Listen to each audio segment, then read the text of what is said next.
I'm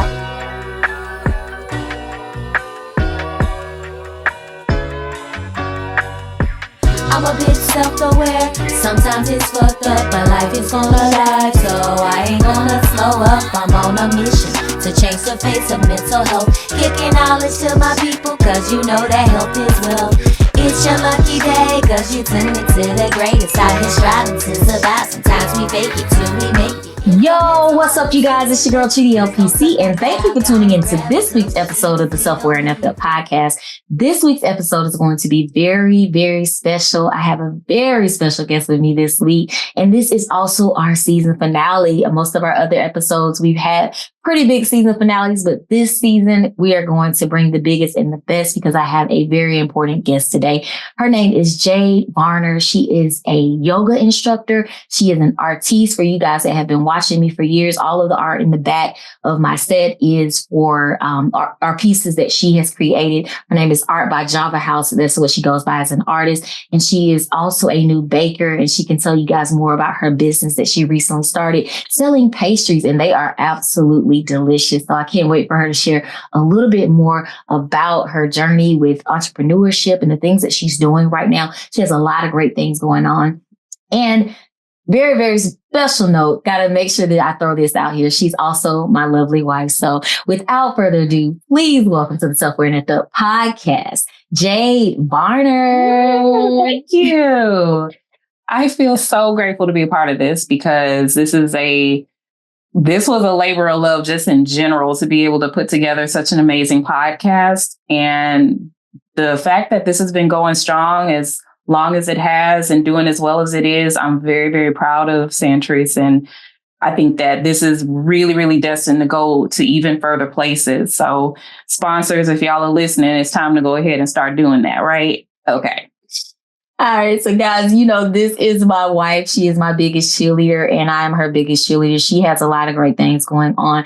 And I've talked about it on previous episodes, but she is actually the person that started this podcast. She created the name and she really wanted me to be able to share the things that I've been able to do as a clinician over the years. She wanted me to be able to share that with the world. And so she was like, you need to do a podcast. And this started actually back in 2020, we had some episodes then. Pandemic came, life, and we didn't get it back started until 2022. Yeah. And I've been wanting her to come on the show like since we started, and she's finally here.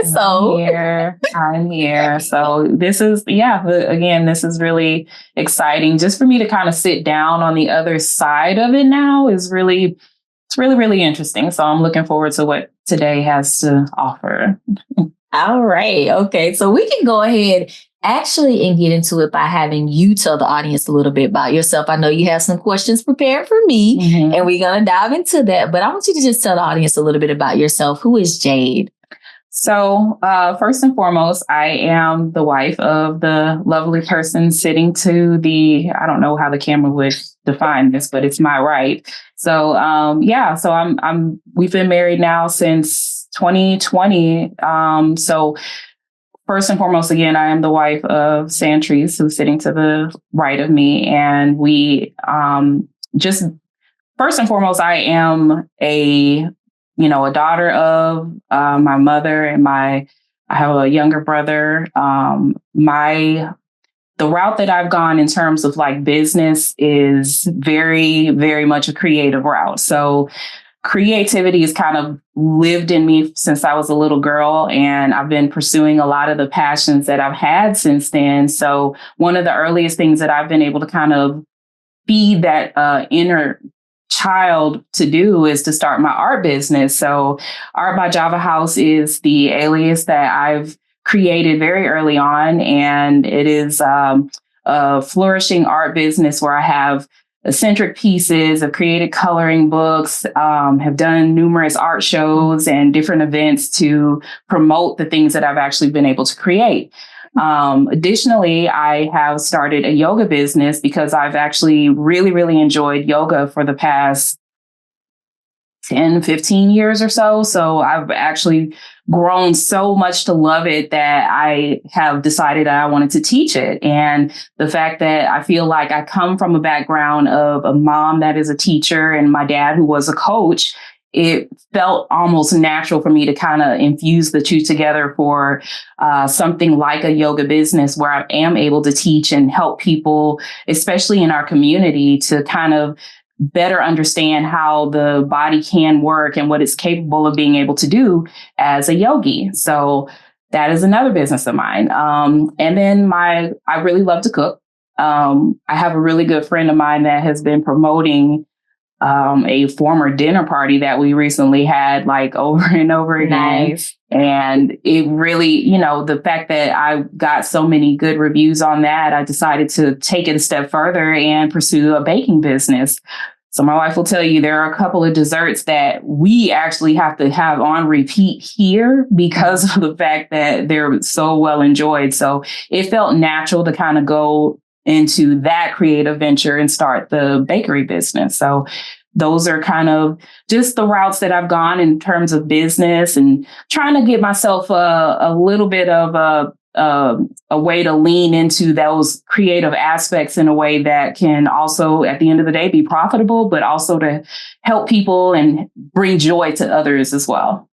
Yeah, awesome. And it definitely brings a lot of joy because they are really, really good. We recently went to an event, one of her first events that she's done and catered for, and it was absolutely amazing. We got a lot of great reviews, and I really love all of the things that she's does. That is one of the things that initially drew to me to her was her artistic nature and just the creativity. And so she is, as you guys can see, a serial entrepreneur, always moving, always making things shake. And so I'm really grateful and really proud of the work that she's done. So I know you have some questions prepared for me. Mm-hmm. I'm a little bit nervous, but we can actually go ahead and just go ahead. Okay. Shoot, let's go for it. Okay. So now we get to have Tree to be on the other side of the table in terms of the questions that are being asked of her.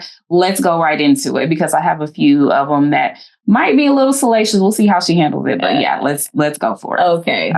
So, Tree, the LPC, or my wife, can you share a memorable experience that solidified your passion for therapy? That's a good one. So I think it had to be working with my very first client in my internship. I've always worked with kids in some setting or another, but when I really fell in love with therapy, it was connecting with a 15-year-old young lady when I was interning at the Pastoral Institute. And she wasn't sharing a lot of things that were going on with her mom. Mm-hmm. And I realized during that session, she opened up so much. Like she was having sex, she was doing all kinds of stuff on the low. But she was able to open up to me so easily during that first session because of our love for Lil Wayne. He was getting ready to drop I think he was getting ready to drop the Carter 4 at the time. And I remember us talking about it. You ready or whatever. So like just finding those little ways to connect and being able to actually have her just share all of this stuff and having to talk to her and coach her on being able to, make sure she was using protection because she looks like she's really young, was scared to tell her parents about what was going on. And they were just really concerned because she was acting out, but she wouldn't open up to anybody. But I was able to, through my love of Lil Wayne, and we started talking about things she was interested in. It really just broke the mold and it really helped me fully understand my ability to connect with people pretty quickly and get them to tell me their life stories. So I think it's just seeing that and seeing the impact that it had and seeing the growth that she had as a client and really even the changes that she started to have at home, it really let me know like, okay, this is what I'm supposed to be doing. So you would label yourself as a connector. So you think that you're good at connecting. You're very good at connecting with others. Yeah. Okay. I would definitely say that. Like it's usually very quick. People tell me their life stories and I'm just like, I really don't know if I wanted to know all of that, but people say it's easy to talk to me. That's always a good trait to have. That really is. So yeah, that's really cool. So the Carter 4. Yeah, see, she's very much a Lil Wayne head. Like this is consistent thing that I've known for years, that she's just, that is just what she loves. Absolutely loves. The man is a genius. Like he is amazing. Like for real. People don't understand how smart he is. I believe that. I've definitely done a deep dive a few times into some of the lyrics that he has, and I really do think that he is very, very good at his craft. He very much is. As are you. Okay. What therapeutic approaches do you find the most effective, and why? I think for me, I'm always going to be a reality therapy girl. So CBT is my base. And it's because it's all about changing how we think. Like there's so many people that their thoughts keep them stuck in a place of negative emotion. And so like I even find a client that I spoke with today, a lot of her thoughts were just fixated on just the negative aspect of things. Mm-hmm. And people sometimes don't realize they're able to apply one belief in one situation, right, but they're not able to apply it across the board. It's like I can compartmentalize my finances, but I can't compartmentalize my social side of things. So for me, it's like using that technique of like reality therapy and CBT based therapy to help people realize that our beliefs control everything in our life, and how we interact with the world is controlled by the beliefs that we're taught as a kid. And so a lot of it is teaching them how to restructure those beliefs. And with reality therapy in particular, it's about questioning, what are you doing? Because so many times we keep doing the same thing over and over and over again. And we know that's the definition of insanity. But the same thing over and over again, thinking that something's going to change. Yeah, that's so true. Yeah, but what we don't do is sometimes we don't recognize that we have to make that change or whatever. So in reality therapy, the question is, what are you doing? Is it working? And if not, what are you going to do differently? Like those are the core things. So helping people understand, like, this isn't working and I need something different. And it's okay for me to try that out. So I'm always stick to that. I try other modalities, but CBT is always going to be my home base. Yeah, I believe it's a very good modality, to be quite honest with you. I mean, I think about the fact that, we so easily get stuck on this idea that it has to look this way. It has to be this way. And sometimes we just need that other person to help pull it out of us. Like, why does it have to be that way? Yeah. Yeah. And I think that that's kind of lays the groundwork for what it sounds like the direction that you do head with your clients, right? Yeah, absolutely. Okay. Have you ever had a client discuss intimate details that made you feel uncomfortable? And how did you manage that if you did? I told you they were going to be interesting. Yeah, I don't know where she got these questions from. So, like, got uncomfortable. I really don't get uncomfortable when people start talking about like sex. I think the most weird thing that I've had a client say was talking about blowing calm loads or something like that. And it was like in the most ridiculous way. And they were like, oh my God. And I was just like, okay. And I can't really say too much about it because it would disclose this person's identity. But I was just like, okay, that was a bit descriptive. But the funniest thing that ever happened to me, and I feel comfortable sharing this because I didn't say anything to the person, but I had a young lady at one point, very first session, and she was like sitting on the side of her bed and she didn't know it was there. I recognized it about 20 minutes into the session, but she had like a vibrator on the side of her bed. I was like, well then, but of course I didn't call it out. It was the first session or whatever. And I never said anything to her about it, but I saw it. Oh my gosh. So needless to say, she doesn't really get uncomfortable with a lot of the stuff that her clients actually bring to the table. So you just have to deal with it. You just roll with it. It just is what it is. I guess that makes you really good at what you do, because for me, I feel like there'll be some conversations. I'll be like, I don't know how to help you with that, but yeah, that's interesting. Okay. Okay. So just slightly different route. Have you ever encountered a client who fundamentally changed your beliefs or practices? And how did you handle that? Now that's a really interesting question. I got to think about that one for a second. Or do you think that maybe there's been a client that's impacted you in a way that you find yourself kind of treating people a little bit differently or handle yourself slightly differently due to something that they've taught you in a session?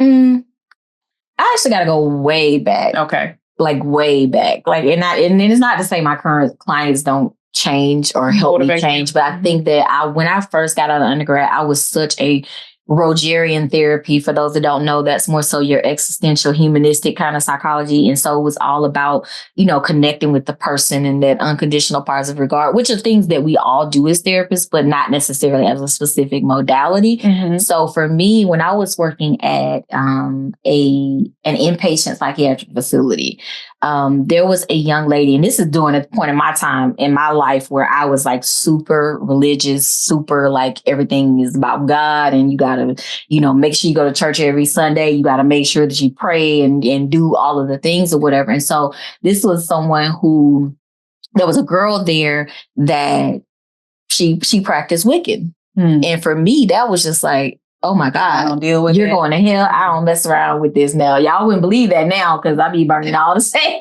I mean, all my Palo Santos. I got all my crystals. Palo Santos that's just everywhere in the house. Yeah. But at that point in my life, I was so stuck mentally on it.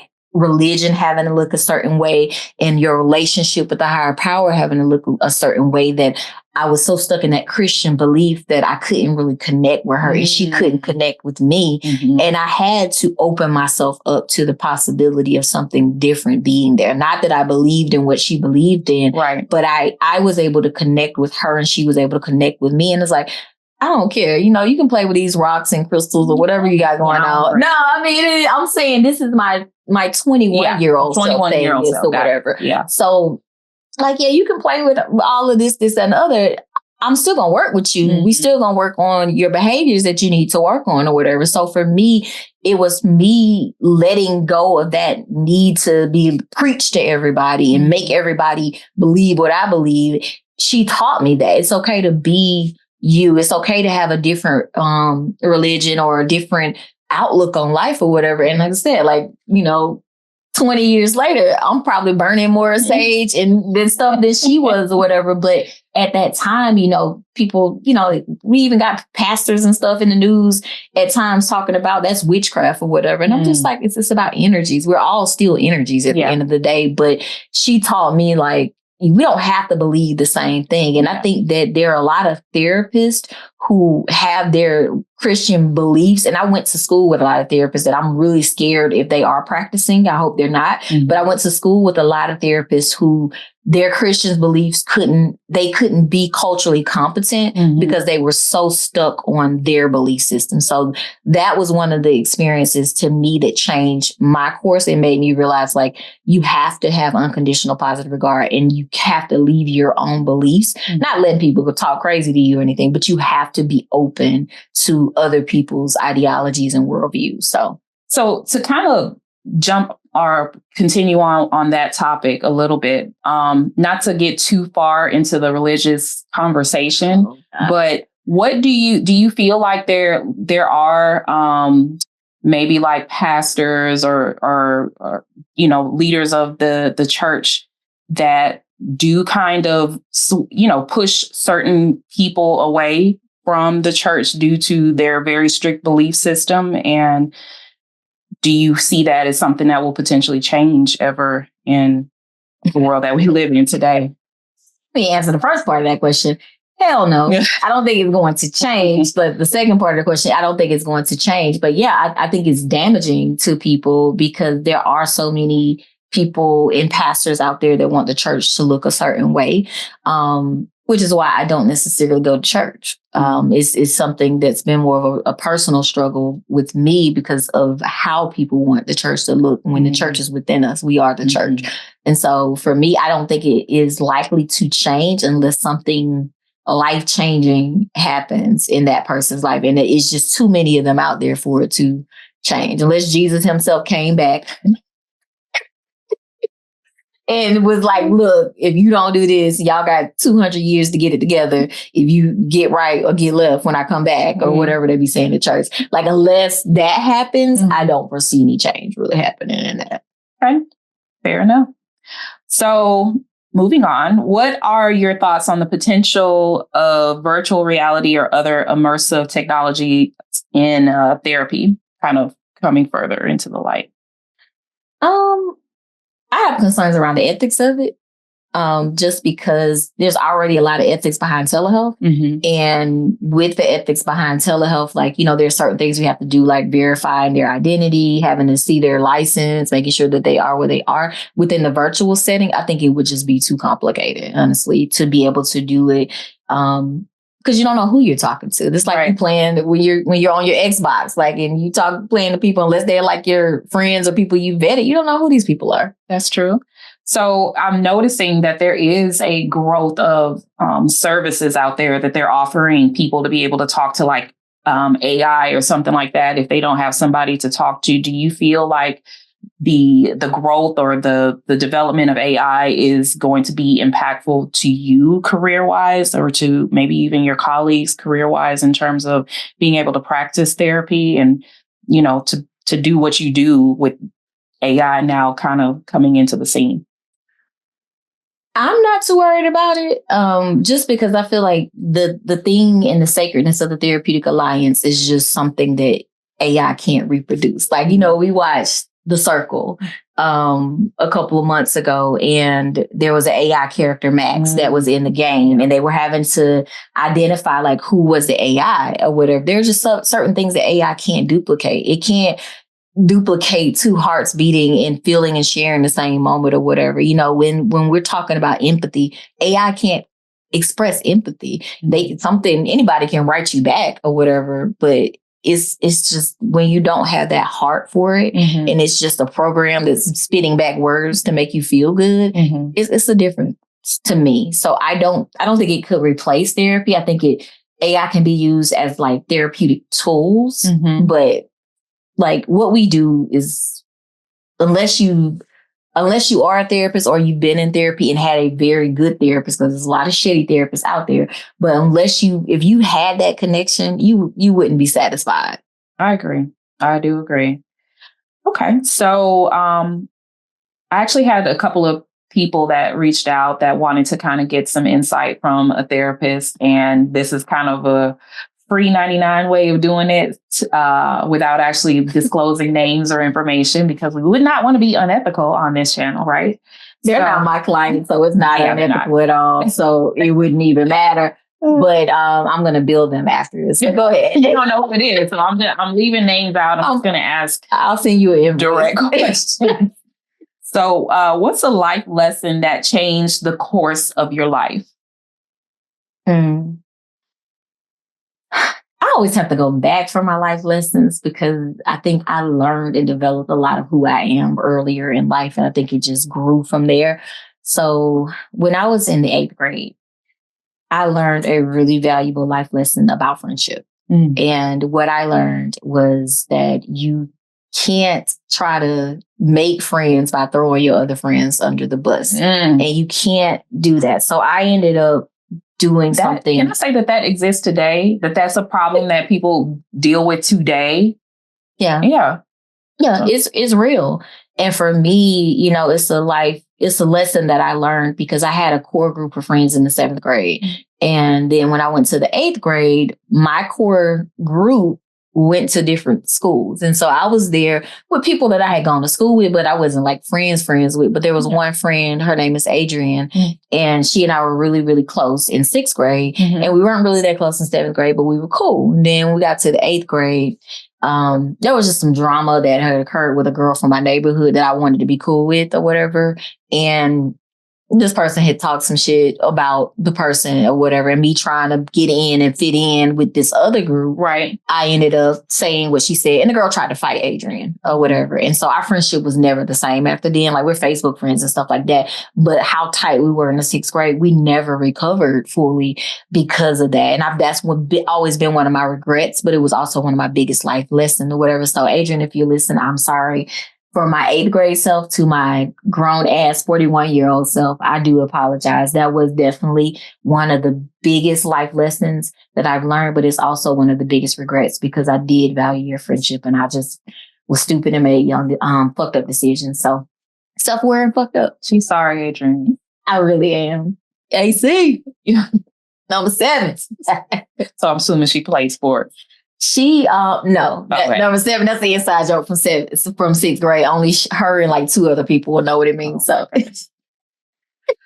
how did you get into mental health? To want to, the question is written differently. So how did you get into mental health? How did you want to become a counselor?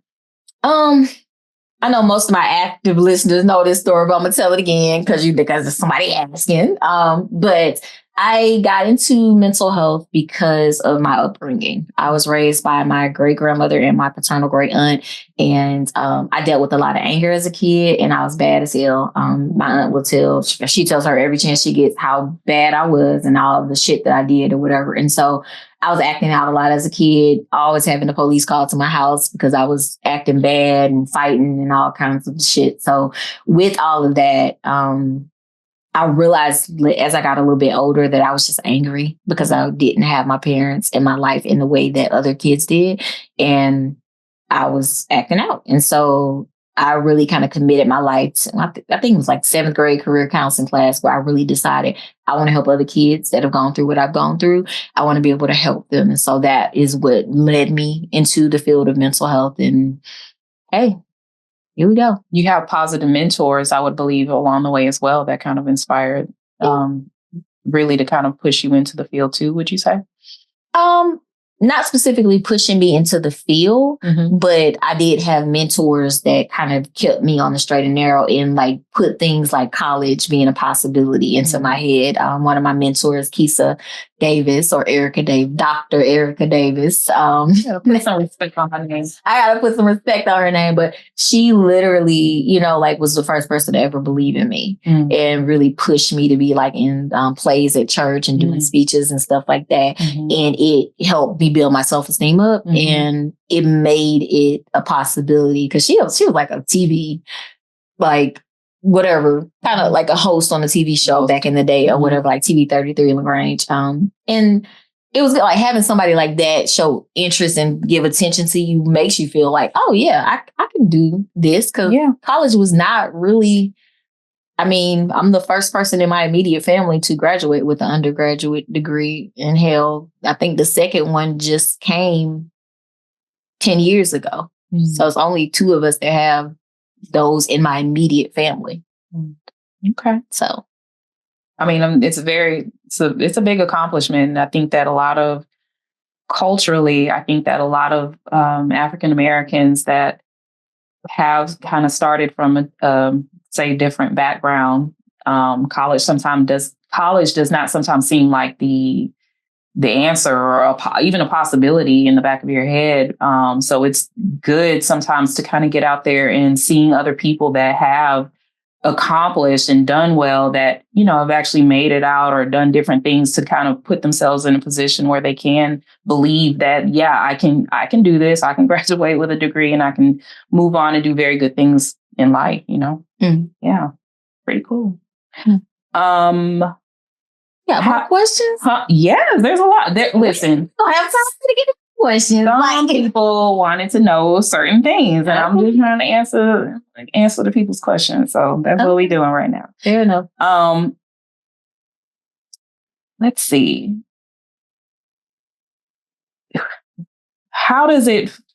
What is it like being married to someone of the same sex? I don't know who the hell asked that question.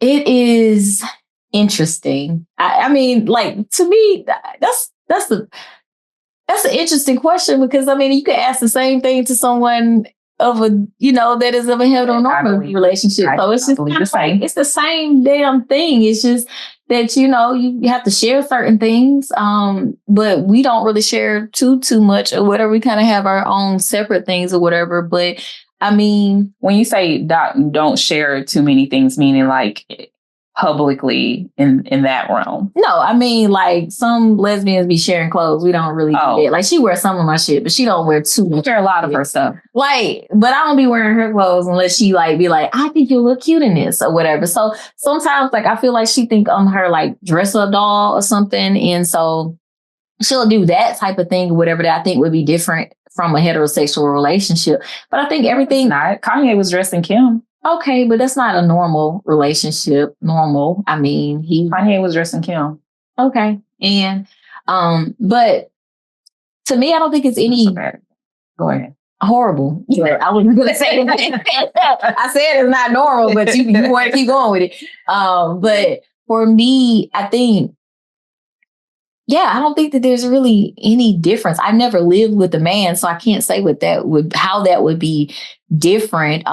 Luckily, we don't share the same bathroom anymore, so that piece of it isn't the same. You know, like he's fighting for the mirror and stuff like that or whatever. So we have different bathrooms, and that's been a really positive thing. That actually works in a lot of relationships. Yeah. Having a separate bathroom is a game changer. So if you are sharing a bathroom right now and you have the ability to get into another bathroom, do it for your sanity, do it for your cosmetics, do it for all the things that are going into your routine in the morning, the afternoon, and the evening. So just get your little space there. It's worth it. I'm here for it. I was against the idea at first, but then I enjoy the idea. I really do. Because like we can get ready at the same time. She's in her bathroom. I'm in mine. We can play our own music and just kind of get our own vibe before we come back together or whatever. I would say the only negative thing about being married to a woman is they take so damn long to get ready. That is to leave the house. Body. Men don't take that damn long to leave. There are men that take long. Okay, in my opinion, men don't take as long to leave the house, and so that would be my only gripe about being married to a woman. That in 2 periods, but we're not going there because we don't want to do all of that. Okay, next question. So I'll end on I would say kind of an inspiring or we're going to do 2 more questions. One's going to be, let's just go. So how do you combat random areas of extreme sadness or maybe possibly depression? How do you battle that? How do you cope with it, deal with it, work with it? That's a lot of different questions in one. So I'm going to speak for me personally, what I do, because I suffer from chronic depression. And for me, it is being clear about like a sleep routine and having to find that balance between not sleeping too much and sleeping just enough to actually get rest. Because when you're depressed, you don't ever really feel like you have energy. And so you feel like tired all the time. Creating a routine, like doing the things that you need to do. For a lot of people, like I've been blessed with the type of depression that it don't matter what's going on. I don't care how depressed I am. I'm still going to get up and go to work because I still got to lead. Because if I ain't got no job, then that means I'm going to be depressed and broke. And that's just going to be more depressing. So I've been able to stick to routine. And a lot of people with depression find that difficult. But the main thing I would say is push yourself. Even if you don't want to do it depressed and get it done or whatever. Get out of the house, get some sunlight. One of the things that has been really helpful for me is a seasonal effective lamp that I have on my desk. And I always have to have light in front of my face anyway, because I'm usually in front of a camera seeing clients. And so I use my seasonal effective light pretty much 4 to 6 days a week, depending on what's going on and how many days a week I'm seeing clients. And so that helps because I don't get out and get enough sun. Because I'm always working. And so that has also been my a part of my saving grace. But like even in my darkest, most depressed times, I still force myself to leave the house at least a couple of times a week and spend time with friends and doing that. And if you're not connected with a therapist, obviously that's another good thing or whatever to be able to do. But there are a lot of tips and tools out there, a lot of different resources.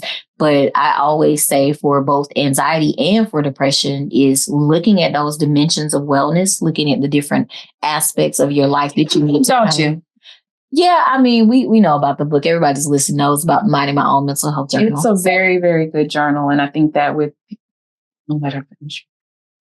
No, you can go ahead and finish. No, it's well worth it. It's well worth it. It's well worth it. Go ahead. Okay.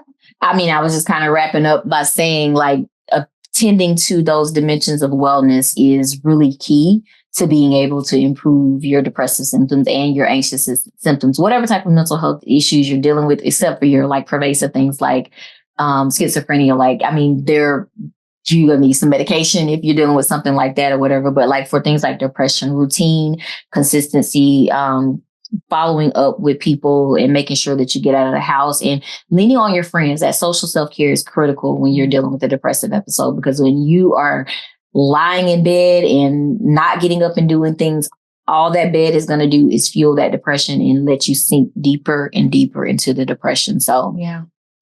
Okay. So to kind of wrap up, we are looking for a unique way to build discipline. Like, what is maybe some tried and true ways that you use to kind of be a more disciplined person? That's a very difficult question for me to answer. And I know that you know it's difficult because we recently had a discussion about the upholder and the different types of, people. And I'm like naturally a person that's going to go by my calendar. And if this is on it, it's getting done. Mm-hmm. And it's hard to teach that to people because what inspires you to know that I need to get this done then? Like why is it that when you look at that or put something on your calendar, you have to get it done? What is going through your head?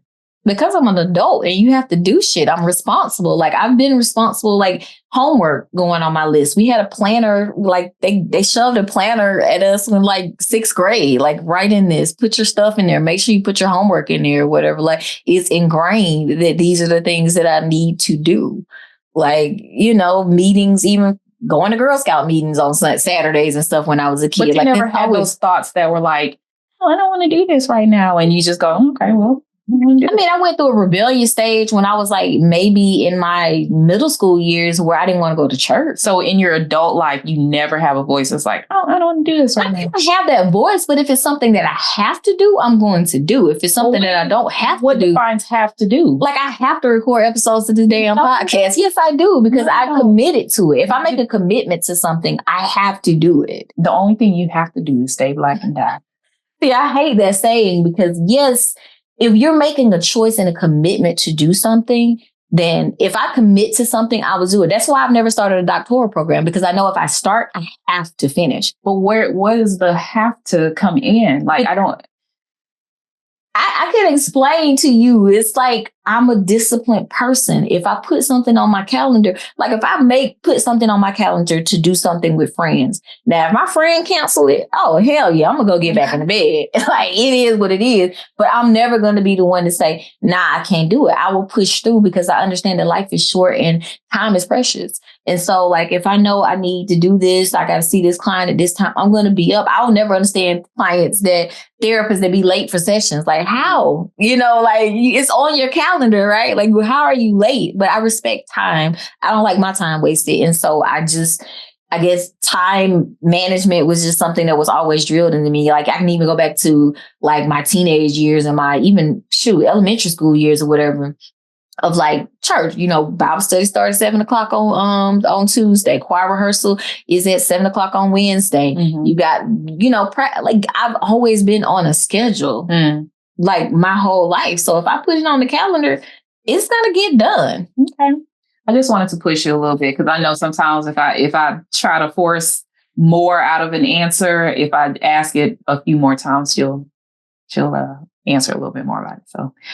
I think that's what I had to ask. I got you. I mean, use most of the episode to ask me all these questions. Maybe a question for me, and I'd be happy to talk about another project that I'm working on. If you'd like to talk about that a little bit more. Yeah, I would actually love to explore that. But I do have a question for you because this is the Self-Aware and Effed Up podcast. Mm-hmm. I want to know, how do you personally connect with the idea of being self-aware and fucked up? Oh, okay. So oddly enough, the thing that, well, not oddly enough, because she is an upholder and that diligence to be responsible and getting stuff done, and I just have to do it. That energy that she has, I don't have that. I don't have that at all. I am a professional procrastinator. It's just not going. It's in my life. It's like, if I can put it off, why won't I? And I will. And I usually do. But in reading The Four Tendencies, it's a really good book, by the way. So if you have a chance to look it up, read The Four Tendencies to find out more about how you fall in those personality traits. But mine essentially said that I'm an obliger. So when someone gives me a certain type of responsibility, or they say that this is something that I really need from you to get done, I'm more prone to actually go after getting it done that way so that I can accomplish said goal. So being a procrastinator, I'm very aware that is a part of who I am. It's hard to change. It's very hard to change. Sitting here at this podcast today, let's get real for a second. So getting on this podcast today, I pretty much sat through cutting eyes. I sat through long sighs. I sat through her sitting on this chair, ready to start recording, all while I am getting ready in the last few minutes, trying to rush and get everything together. So this smiling face that she has on right now, it's plastered. And that's okay, because she's also aware that my fucked up way is that I am a procrastinator. But I'm getting help for it. I'm aware that that's what I am. I'm self-aware that I'm fucked up in that way. Okay. In addition to that, I'm also working on this really cool project that by the time this episode is airing is probably out. It's a book for introverts, because some of you people that are listening to the podcast right now may personally know me, and some of you may not. But for the most part, the ones that do are aware that I'm a relatively quiet person. And that is more so for me, that I am aware that I'm an introvert. I'm more quiet in social settings. If I don't really know you too well, it's less likely that I'm going to come up to you and have a conversation. And let me tell you something else. With introverts, you got to be careful with certain things that are said, because if the tables were turned, especially for those that are extroverted, and certain questions were asked, it may poke you in a way that doesn't feel good. So a lot of times with introverts, people will say stuff like, "Oh, why are you so quiet? Why are you so loud?" Questions like, "Oh, you don't seem like you're having a good time. Maybe you're having too much of a good time." You got to think about like the reversal of how it would actually come across if somebody said something like that to you, because in most cases, introverts are perfectly fine in the space that they're in. So if you're at an event and they're more so quiet, or they're talking to one or two people or whatever, maybe encourage a conversation with them by going over and talking to them, instead of maybe considering them to not be enjoying themselves or having a good time. Just talk to them. Talk to someone that's a little bit quieter than you are used to being around, because it also introduces opportunities for you to meet different people. And one of the really cool things about knowing an introvert is that we actually are very good with deep relationships, deep inner talk, deep theoretical conversations that sometimes maybe can come, out of nowhere for whatever reason. But we're very, very smart, very quiet individuals, and keep very good social circles. We're almost like a sommelier, if you will, a curator of the people that we want in our life, because we're aware of the type of personalities that we do very well with. So in that, I have created an audiobook for introverts to kind of feel related to kind of have an experience where they can feel understood and heard, and also to provide tips on taking care of their mental wellness, mental well-being, to talk about different ways of networking and to meet people. Though I'm married, to give advice when it comes to dating and what that looks like in today's society, with how different things have changed in the world that we live in. So if you are, I'm sure she's probably going to link it somewhere in the description by the time this comes out. But please pick up, if you are an introvert and you relate to anything that I've said, please pick up the audiobook. It'll be well worth it.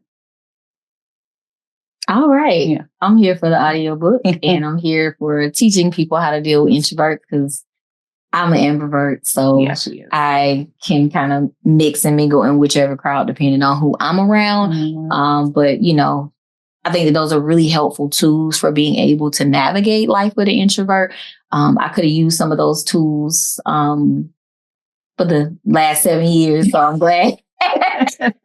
I'm glad she's coming out with it because, you know, I think for people who aren't like the other side of it, like you're saying, put yourself in the introvert shoes. But for people like me who I don't even think it's an introvert or extrovert thing, but it's just like, I want you to have a good time and I feel responsible for you having a good time. And I've had to learn like, either you're going to have a good time or you ain't or whatever.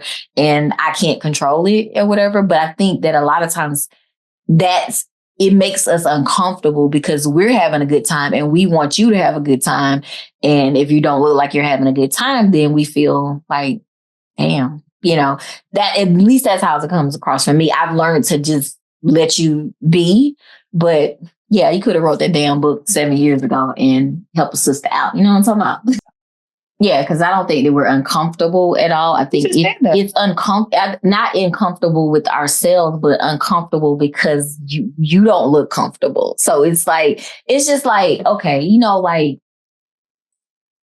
when we watch RuPaul's Drag Race and Michelle, they're always, and Ru are always saying like, when the people look uncomfortable doing it, it makes everybody else uncomfortable. It's that type of like transference of like, you don't look like you're having a good time now. I'm like, you know, I'm uncomfortable because you're not. Whereas they say like when the queens are enjoying it and they're having a good time, they have a good time with them. And so to me, that's the best kind of thing that I can use to kind of relate to what I experience sometimes when I'm like, because I'm like, I want people to have fun. I want you to smile, like you good or whatever. So it's hard for us to sometimes not do that. But again, I think the book will be very helpful in teaching us ways to not do that and learning to be okay with the fact that we're not responsible for making other people, you know, look a certain way or look like they're more comfortable or whatever. But Jay, I really do appreciate your time. I want to know, do you want to share anything else that you have going on? I mean, you have a lot of art out there. You have a lot of, you know, pastries